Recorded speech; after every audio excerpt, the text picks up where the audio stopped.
Nesse vídeo eu quero comentar 5 mitos no cultivo do kefir de água. E lógico, são mitos na minha opinião.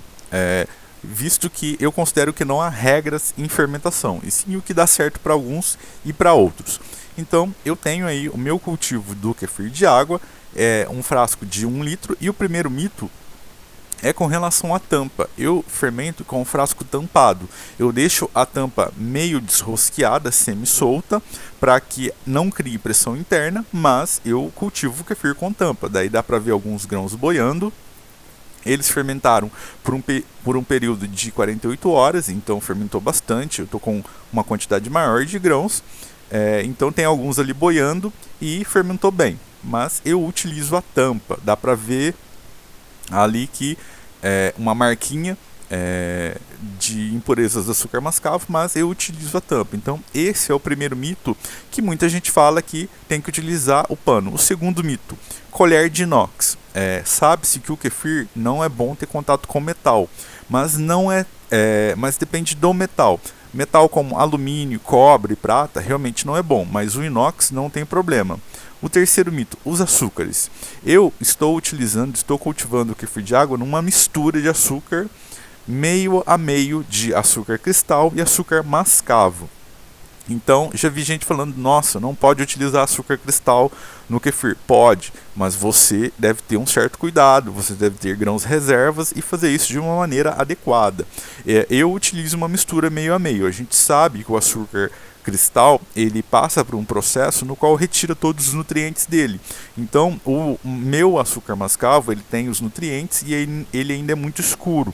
Então, eu faço essa mistura para poder ter um meio de fermentação mais equilibrado, mais claro, sem muitas impurezas, mas eu faço a mistura do açúcar. Então, esses 3 primeiros mitos, muita gente me critica, fala: não, você tem que usar colher de plástico, e tá aí o resultado. Eu vou coar o líquido e vou mostrar como está a minha cultura, como estão os grãos do kefir que eu tenho cultivado.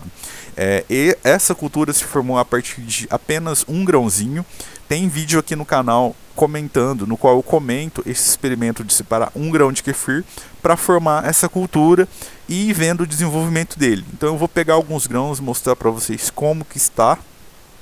Dá para ver que eles estão amarelados, não estão totalmente transparentes, muito mais para o lado do branco, mas eles estão cristalinos, não tão opaco, e tem um formato irregular característico do grão do kefir.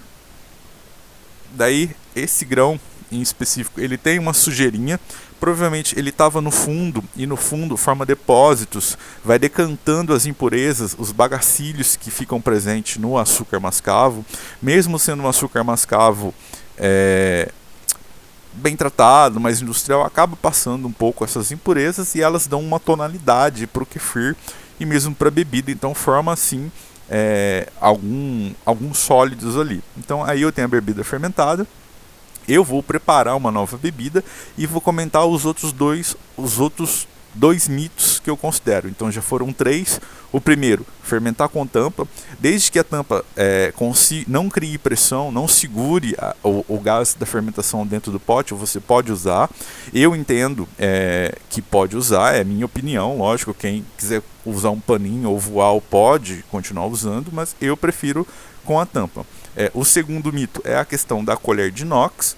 E o terceiro mito, que eu considero que para mim não funciona, é a questão dos açúcares. Eu faço uma mistura de açúcares, e eu ainda poderia utilizar outros açúcares, como o demerara também, ou mesmo um melado, ou caldo de cana, lógico, em quantidades adequadas. O quarto mito que eu considero, na minha opinião, é a questão de esterilizar o material. Eu não esterilizo o material que eu estou trabalhando, mas é claro que eu limpo bem o material que eu estou trabalhando. Então eu lavo com água e sabão, uma buchinha, esfrego o vidro, a peneira, a colher, e depois enxago bem, como se fosse a higiene dos nossos copos, dos nossos talheres, dos pratos. Daí eu estou preparando ali, já tinha 500 ml de água no pote, eu coloquei mais 500, e agora eu vou colocar aí a mistura do açúcar, a mistura dos açúcares, do açúcar cristal e do açúcar mascavo. Então, o mito de esterilizar esse material, água fervente, eu não faço. Às vezes, eu acabo até passando uma água quente no frasco de vidro, mas eu não vejo essa necessidade. Fica a cargo de cada um, mas eu entendo que se está tudo limpo, se eu estou no ambiente limpo, não precisa esterilizar, como o pessoal fala, já que a fermentação do kefir ela é rápida e também a quantidade de grãos inoculados são...